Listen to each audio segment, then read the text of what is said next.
প্রিয় শিক্ষার্থী বন্ধুরা, এবার আমি যে প্রোনাউন নিয়ে আলোচনা করছি সেটা হচ্ছে reflexive pronoun, emphatic pronoun, intensive pronoun. তিনটা কিন্তু একই মিনিং বোঝায়। আমি একটু লিখি।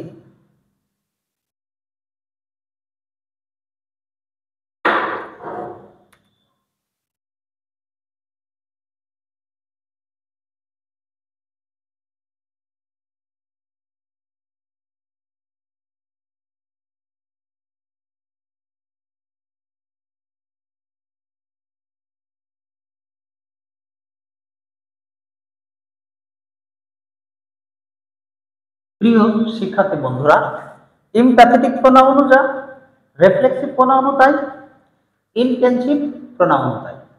একটু পরে লেখেন, সময় দেব, আগে শিখে নেন। ইমপ্যাথেটিক প্রোনাউনটা কি? আপনারা ছোটবেলা থেকে পড়েছেন, সিম্প্যাথি নামে একটা শব্দ পড়েছেন।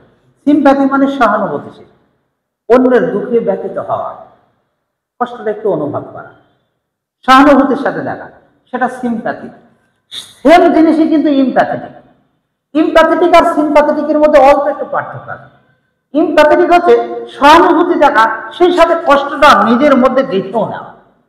আর সিম্প্যাথি মানে ইস, বাচ্চাটা লেগেছে, একটু তুলে দাও, এটুকুই শেষ। আর ইমপ্যাথেটিক ওইটুকু না, আপনি অন্যকে আঘাত দিয়েছেন, সেই সব আঘাত আপনি পেয়েছেন, সেই ক্ষেত্রে আপনি ইমপ্যাথেটিক। তার মানে কি, সাবজেক্টের অ্যাকশন অ্যাপ্লাই করেছেন, সেই অ্যাকশন কিন্তু আবার আপনার থেকে ফিরে আসবে। আমি একটা উদাহরণ দিলে আরো ভালো বলবেন। যেমন মনে করেন, I hurt myself. I hurt myself, আমি আঘাত করেছি, কষ্টটা আমি পেয়েছি, আমি কষ্টটা অনুভব করেছি। ইমপ্যাথেটিক। যেটা ইমপ্যাথেটিক সেটাই রিফ্লেক্সিভ। সংক্ষেপে চেনার জন্য আপনাদের সাথে আমি একটু শেয়ার করি। যদিও ছোটবেলা থেকে এগুলো আপনারা জানেন, যে কোনো ওয়ার্ডের সাথে সেলফ যুক্ত শব্দ থাকবে। যদি সেলফ যুক্ত শব্দ থাকে তাহলে সেটা রিফ্লেক্সিভ প্রোনাউন বা ইমপ্যাথেটিক প্রোনাউন বা ইনটেনসিভ প্রোনাউন। সেলফ যুক্ত কেমন? যেমন মাই সেলফ। মাই সেলফ, আমি নিজে। একজন সিঙ্গুলার যখন বোঝায় তখন শব্দটা সেলফ হয়। যদি বলি তুমি নিজে, তাহলে ইয়োর সেলফ। সে নিজে, হিমসেলফ, অনসেলফ। যদি প্লুরালের ক্ষেত্রে বলি, দেখেন দেম সেলফ, এই একটা কিন্তু হবে না। কারণ আমি এর আগের ক্লাসে আপনাদের নাউন শেখানোর মধ্যে শেখাইছিলাম সিঙ্গুলার নাউন প্লুরাল নাউনে। সেই ক্ষেত্রে এফ উঠে যে কি হবে, ভিএস, তারপরে আওয়ার সেলফ।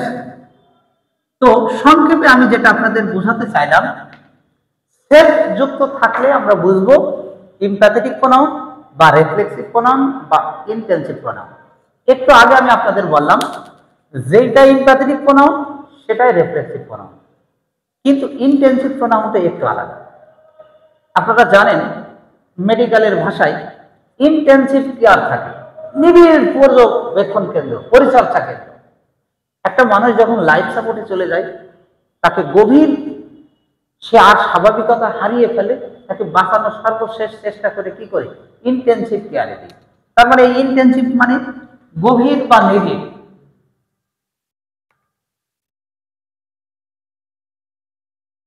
যদি বলি আই মাইসেলফ ড্রাইভেন এ কার, আমি নিজেই গাড়ি চালাই, নিজে। তার মানে কি, এই মাইসেলফ কাজটা আমি নিজেই করছি, সেটা গভীরভাবে, সেটা আমি মনোযোগ দিয়ে আমার কাজটা আমি করে যাচ্ছি। এরকম সাবজেক্টের পরে যদি সেলফ যুক্ত শব্দ আপনি পান, সেটা জানবেন ইনটেনসিভ প্রোনাউন। আর যদি দেখেন যে না, ফুল স্টপের আগে সেন্টেন্সের শেষে আছে, তাহলে জানবেন ইমপ্যাথেটিক অথবা রিফ্লেক্সিভ প্রোনাউন। ক্লিয়ার?